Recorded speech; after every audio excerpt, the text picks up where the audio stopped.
The first sound was plastic cracking sharp, offended like something expensive, realizing it was wrong. That's when I knew the morning wouldn't be quiet.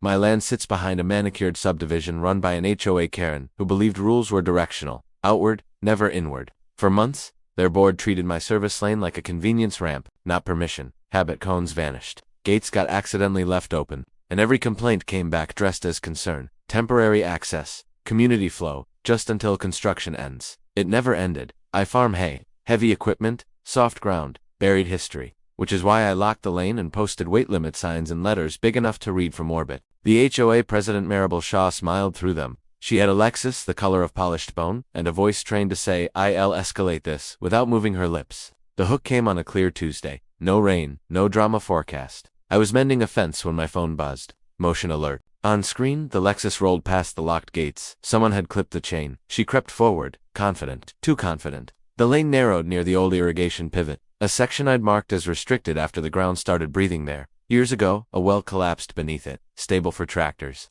not for luxury SUVs. She didn't slow. The front tire dipped. Not much, just enough.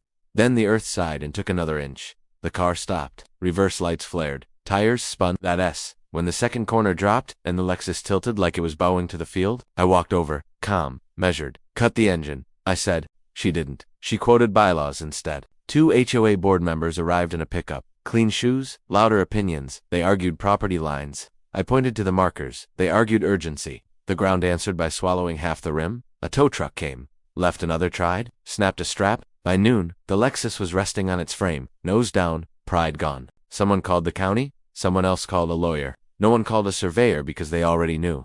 When the recovery crew finally used a crane, the car came up coated in black soil that smelled like iron and old water. Maribel stood silent, mud streaked across her door panel, and her expression rewritten. By evening, the gate was rechained. New signs went up mine and theirs. The HOA newsletter never mentioned the incident. Just a reminder about respecting boundaries. That night, the field settled. Crickets returned. And somewhere beneath the surface, the land finished making its point, patient, precise, unforgettable.